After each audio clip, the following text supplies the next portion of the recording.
So on page 38 it says, consider this graph. Show that the derivative is that. We haven't talked about implicit differentiation in a little bit. Implicit differentiation is just reminding you anytime you take a derivative, it's got to be followed with a d blank dx. In this case, the derivative 4x squared would be 8x dx, so we don't have to worry about it. But what's the derivative of y anywhere? dy dx. So let's try it. What's the derivative of 4x squared? 8x minus, this guy is product rule. And I'm going to go ahead and just make minus 4x my f function. So what's the derivative of f? Negative 4, that's f prime. G, good, plus g prime. What's the derivative of y? dy dx times f negative 4x. Very good. So let me just remind us real fast. This was f prime times g plus g prime times f. It's good. Okay, you guys, derivative of y squared.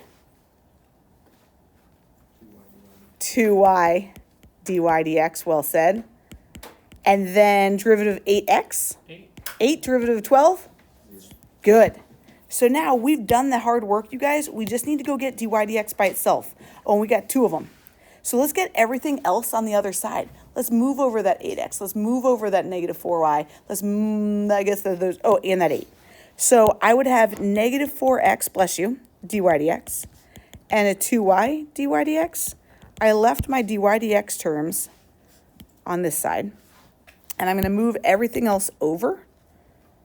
So I got minus 8x plus 4y minus 8. Tell me if you're seeing a mistake. What do you think we'd do here? Yeah, factor out that dy dx. You're like, okay, I got 1 dy dx on each of those terms on the left, and I'd be left with minus 4x plus a 2y.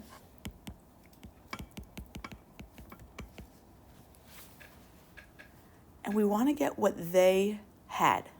So when I divide by my minus 4x plus 2y, I want it to look what their answer is, that our dy dx's equal the same thing. We might need to simplify or move some things around a little bit, but I think that we can get it to work. What do all these have in common that we could factor out? Take a 2 out of everything. And if I take a 2 out, what would that negative 8x become? Minus 4x plus how many y's? I'm dividing each of these by 2. Good. Plus 2 y's minus 4 over minus blank x, 2x plus y. And you're like, whoo, is that exactly what they had? What do you think, you guys? Do we have what they had? Yeah. We have a 2y. They have a minus 4, we have a minus 4. A minus 4x, we have a minus 4x. Whoo, minus 2x and a positive y. We got it. They just reorganized it so there's no pluses. They always just reorganized it so that it never starts with the negative. That's what they'll always do. They won't start an equation with the negative. So I might just rewrite it like theirs, just be like, okay, I got exactly what you got. 2y minus 4x minus 4 over y minus 2x. Boom. We did it. It's a little implicit reminder. Yeah, T. Okay. Here's where we get a little kind of putting this all together. Find the equations of the lines. You guys, that right there means point slope form. That right there is talking about point slope form. Find the equation of the lines tangent to the graph at its x-intercepts. This is like, what? Oh my gosh, I haven't talked about x-intercepts since Algebra 1, I feel like. So now, we got to go find equations of tangent lines at x-intercepts. What makes something have an x-intercept? Let's think about it. This graph, what do we know about an x-intercept? It's 1. The y value is always 0. So write yourself a little note. Oh, the y value always equals 0 when I'm looking for an x-intercept. Okay. The y value is 0. The y value is 0. So an x-intercept, we got to go find where that's happening, right? Do you think I should plug in a 0 for my y's in the function or the slope? Function. In the function. Let's go see where that's happening on my function. I'm going to go plug in 0 into my function right here. A boop and a boop. So we'd have 4x squared. Are you cool if I just say minus 0 here? Because it'd be minus 4x times 0 plus 0 plus 8x equals 12.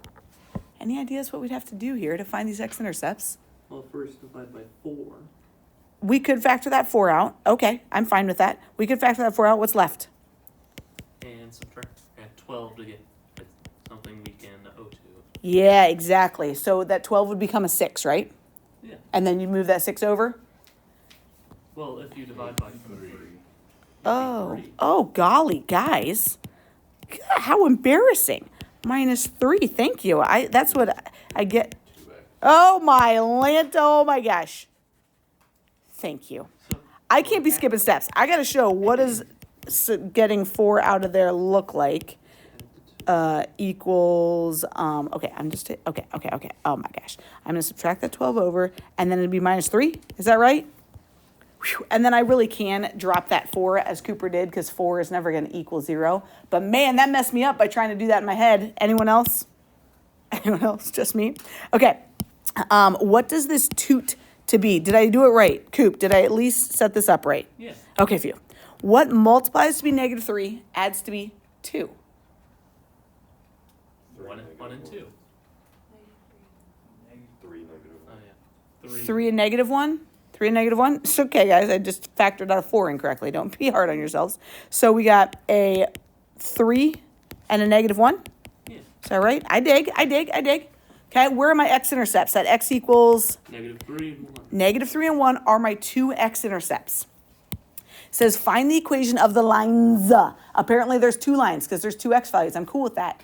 That are tangent to this graph. So I know when my x is. So I've got these 2 points, negative 3, 0, and 1, 0. Those are my x-intercepts.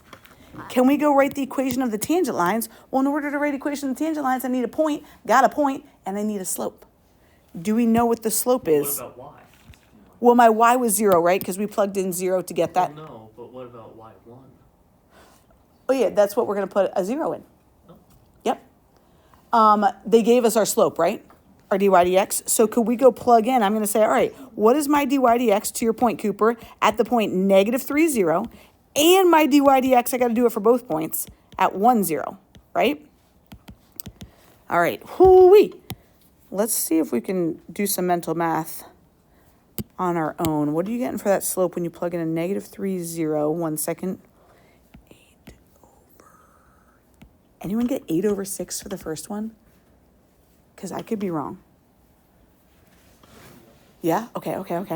And then for the second one, when I plug in 1, 0, I would get 4.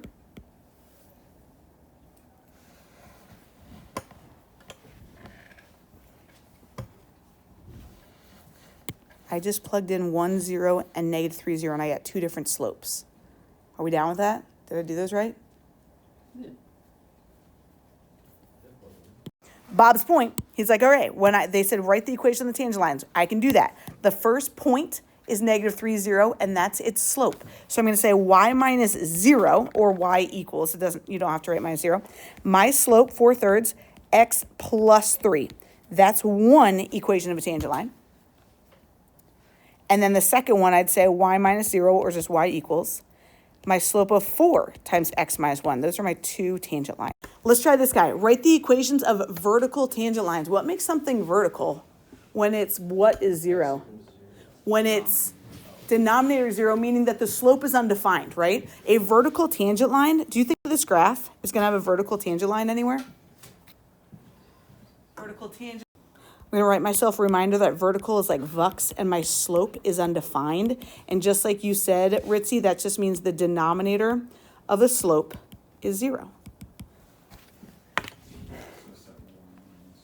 So set y minus 2x equal to 0. Exactly. This is kind of funky. So would you agree that this is like, all right, is that the exact same thing? Y equals 2x. And they said, write the equations of the vertical tangent lines. What's the equation of a vertical line going to be? X equals or Y equals? Vux, right? A vertical line is always going to be an X equals. So if my Y is 2X, can I go plug that in to go find out what my X equals? Sure. Where do you think we should plug that in if they said, write the equation of the vertical tangent lines? Okay, how do we know? Can I go plug that 2X into my function? Oops, that I didn't zoom out far enough. And for my Y's. Can I go say, hey, that's got to go in for Y, and that'll help me solve for my X. Let's go try it. There's a lot of zooming out here. Okay, so we've got a 4X squared minus 4X times my Y is 2X plus a Y squared, so I'm going to say plus a 2X squared plus an 8X equals 12. Whew. Let's go simplify that a bit. 4X squared minus 8X squared plus a 4X squared. Let's add these up, y'all. How many X squareds would we have then? Oh, no X squareds. That is very convenient. Whew. So what's my X going to be? 3 halves. Oh, yeah, I was going to say 4/3. Girl, divide each of them by 4, and we would get 3 halves. Sir, thank you.